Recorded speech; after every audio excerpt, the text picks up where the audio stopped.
Hello everybody, it's George from Ireland. Here I am in Oxford, outside the University Church. And there you can see the Blessed Virgin holding the infant Jesus. And on that scroll above, Dominus Illuminatio Mea, that's the university's motto from Psalm 27 in the Bible, the Lord is my light.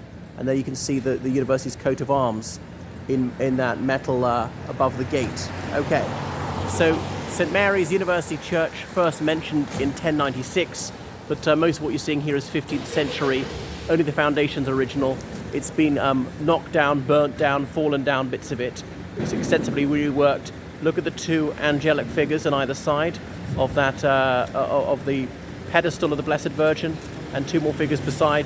Really intricate stonework. How on earth did they do that sort of curving motion on the pillar? So we'll go in now, and it's always worth looking up in Oxford. Look at that.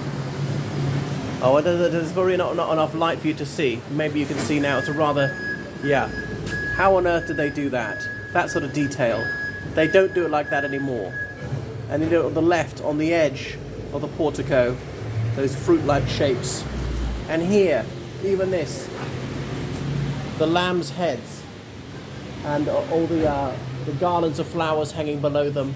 Okay, so relief sculptures like that. And over on this side, left over from Christmas. It's a very continental thing. You see it in Germany, Romania, and so on. As in 22 years ago, but Caspar, Melchior, Balthazar, that's for the C plus M plus B, and the years, the first two digits on the left, the second digit on the right, obviously. And by the way, if you're going to take your riding boots off, they've got these things, I don't know what you call them, attached to the door. So we'll go in, be a little bit sotto voce when I come in now.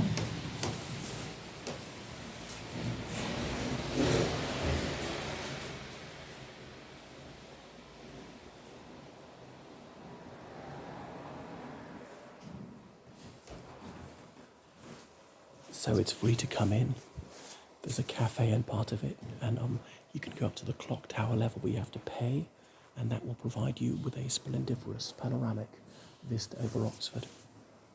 So look at the stained glass windows, various bishops, saints and so forth. John Henry Newman, he was priest here when he was an Anglican back to the 1840s. He was a Tractarian, part of the Oxford movement. He and others like Harold Froude, Edward Bouverie Pusey wrote the tracts trying to bring back the Catholic tradition within the Church of England. But in Tract 90, then that's when John Henry Newman took the next logical step, is crossing the Tiber, and as in becoming not just an Anglo-Catholic but a Roman Catholic. He'd been living the life of a Benedictine monk at his house just outside Oxford for a while, and he'd been married previously, and his wife died, which allowed him to take holy orders in the Catholic Church, became an archbishop, and indeed a cardinal, died. He's got a basilica in Birmingham. Okay, and look at this chap with a big wig, a late 17th century wig. And look at the half skull broken off, but a bit of a memento mori. Remember, you're going to die. You won't live forever, so enjoy it whilst you can. Now, there's a German Lutheran congregation, worships here in German on the first Sunday of every month. There were German anti-Nazi refugees who came in the 1930s. They started that, and it's still going. So you see this door is never opened. They had a fantastic director of music years ago called Gulliver Ralston. I knew him at school. He was a music scholar.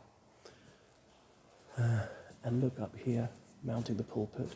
Pulpit's very important. Before they had an address system, and often there'll be a little ceiling-like thing above it.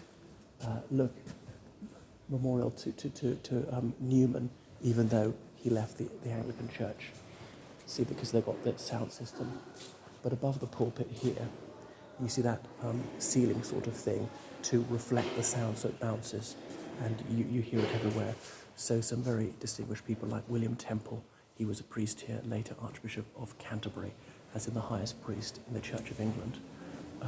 Anyway, so very high ceiling, praise the holiness and the height. There's something about the human mind associates height with the sacred. Okay, and then down there, we've got this little altar here with two candles. Anglican churches always have two candles. Catholic churches always have six. Nobody can ever tell me why. And look at the organ up high. It's actually not terribly ornate, this one. So often these memorial plaques aren't the most beauteous thing about it. And here, look at this one. with, is that hieroglyphs this chap is holding on the scroll? What's it supposed to look like? And this lady here, like wearing a toga, holding the fasces, as in the quaestor's symbol from ancient Rome, those junior judges, about William Jones. Okay, so whatever, a golden knight, an English judge, and so on. Okay, how he studied Oriental languages from the first principles, and he was in the college of the Great Hall of the university. He was educated there, he was a member, okay, as in University College. Anyway, and under the reign of George III, he was sent to Calcutta to be a justice of the Supreme Court. Okay, and he achieved so much there in his judgments. He died the 28th of September.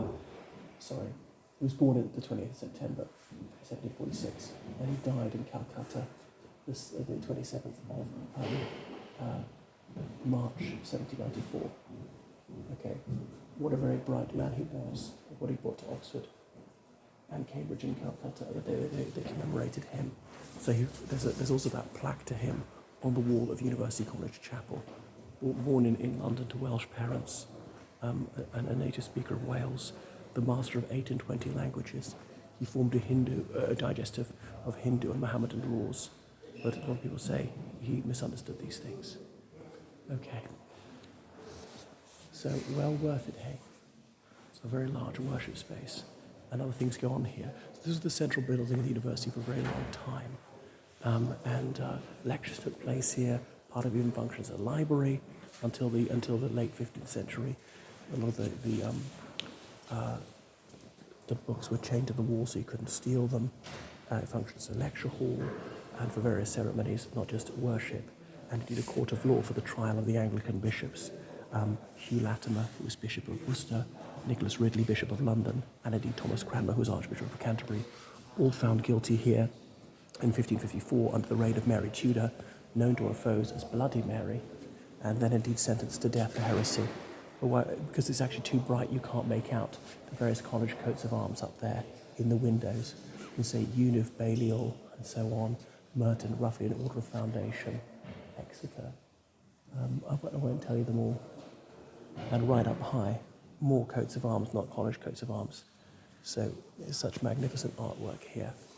But obviously very difficult to heat, especially in the old days. They must have been frozen with the very, very high ceilings, extremely wasteful with the heating. So because they were tried here, they've got this memorial behind me to these martyrs of the Reformation. Not mention the Catholic martyrs, because the Catholics were burnt to death in Broad Street as well. So men who laid down their lives for their faith, sometimes women as well. So the three so-called Protestant martyrs found guilty, Nicholas Ridley and Hugh Latimer, brought to be burnt to death on Broad Street. And that's when Hugh Latimer said, "Be of comfort, Master Ridley, and play the man. Shall we shout, for we shall, by God's grace, light this day such a flame in England as shall never be put out."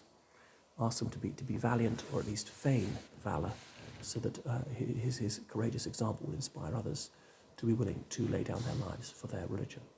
But Thomas Cranmer took a bit longer because he'd been appointed Archbishop of Canterbury by the Pope, so Mary Tudor needed permission from the Bishop of Rome.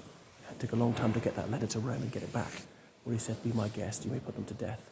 And indeed, they were executed. He'd written his recantation saying, "You know, I said Catholicism is nonsense, and the Church of England's the only proper Christianity. Whoops-a-daisy, a slight mistake for 20 years, authorising the execution of Catholics. Please let me off."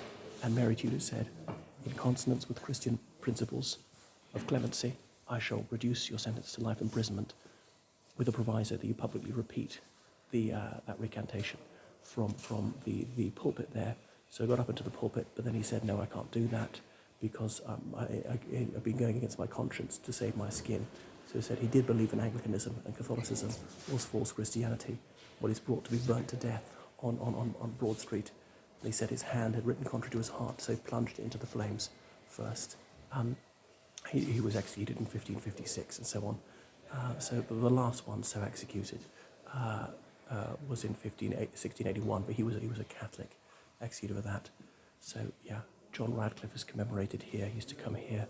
John the Scot, or Duns Scot, is the famous philosopher. Have we go back?